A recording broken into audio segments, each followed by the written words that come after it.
Hello friends, welcome back to my channel. কেমন আছো? আশা করছি ভালো আছো তোমরা। তো আজকে আবারও নতুন একটা রেসিপি নিয়ে চলে এসেছি। আজকের রেসিপিটি হচ্ছে ট্যাংরা মাছ দিয়ে লাউ রান্না।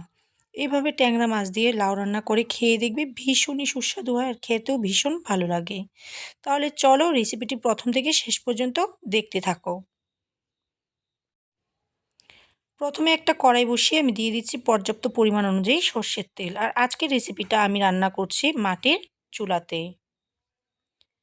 তেলটা গরম হয়ে গেলে এই পর্যায়ে প্রথমে আমি হলুদ আর নুন দিয়ে মাখিয়ে রাখা মাছগুলিকে সুন্দর করে একটু সময় ধরে একটু ভেজে নিব। প্রায় ৩-৪ মিনিট ভাজার পর এবার মাছগুলিকে আমি একটা প্লেটের মধ্যে আস্তে আস্তে করে তুলে নিচ্ছি।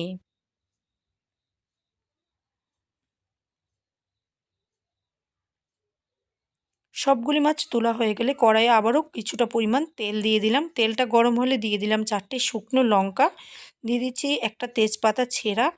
এবার এগুলিকে সুন্দর করে একটু নেড়ে চেড়ে একটু কালারফুল করে ভেজে নিতে হবে।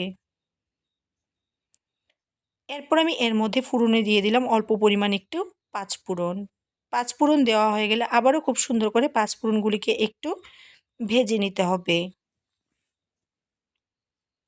এরপর আমি কেটে রাখা লাউগুলি দিয়ে দিচ্ছি আর সাথে দিয়ে দিচ্ছি কয়েকটা ছেঁড়া কাঁচা লঙ্কা।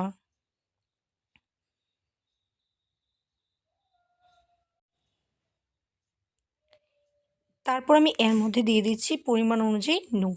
নুনটা অবশ্যই আপনাদের পরিমাণ অনুযায়ী দিয়ে দেবেন। দিয়ে খুব সুন্দর করে ভালোভাবে এগুলিকে একটু মিশিয়ে নিতে হবে। তারপর আমি এর মধ্যে দিয়ে দেব 1 চামচ পরিমাণ জিরে গুঁড়া,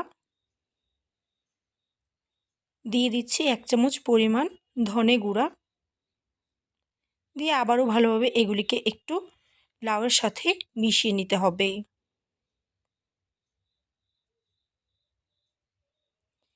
এরপর আমি দিয়ে দেব হলুদের গুঁড়া। হলুদের গুঁড়াটা দেওয়া হয়ে গেলে আবারও ভালোভাবে এগুলিকে নেড়ে চেড়ে সুন্দর করে মিশিয়ে নিতে হবে।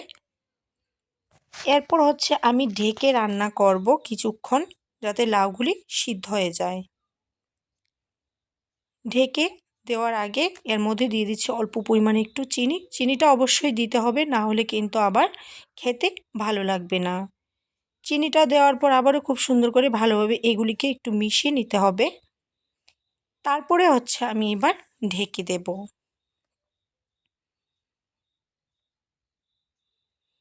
প্রায় 7 মিনিটের মতো ঢেকে রান্নার পর লাউটা কিন্তু অনেকটাই সিদ্ধ হয়ে গেছে, কিন্তু লাউর মধ্যে অল্প অল্প পরিমাণে একটু জল রয়েছে।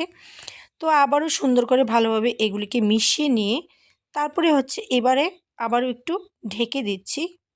ঢাকনাটা তুলে নিলাম। তো লাউয়ের জলটা কিন্তু শুকায়নি, তো তার জন্য আমি এর মধ্যে ব্যবহার করব অল্প পরিমাণে একটু চিড়ে। আমি এখানে 1 ফুট পরিমাণ চিড়ে দিয়ে দিলাম। চিড়েটা দেওয়ার পর আবারও খুব সুন্দর করে ভালোভাবে এগুলিকে একটু মিশিয়ে নিতে হবে।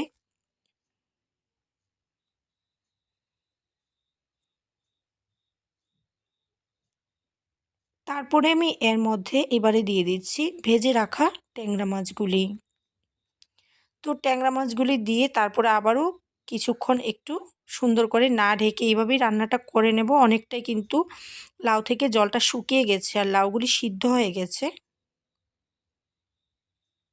আরও 5 মিনিট রান্না করে নেওয়ার পর এবার কিন্তু রেসিপিটা সম্পূর্ণ রেডি। দিয়ে দিলাম ধনেপাতা কুচি। তো আমার এই আজকের রেসিপিটি যদি আপনাদের ভালো লাগে তাহলে অবশ্যই আমার চ্যানেলটি সাবস্ক্রাইব করতে ভুলবেন না। লাইক, শেয়ার, কমেন্ট করবেন। আপনারা সবাই ভালো থাকবেন, সুস্থ থাকবেন আর আমার নিত্য নতুন ভিডিও দেখবেন।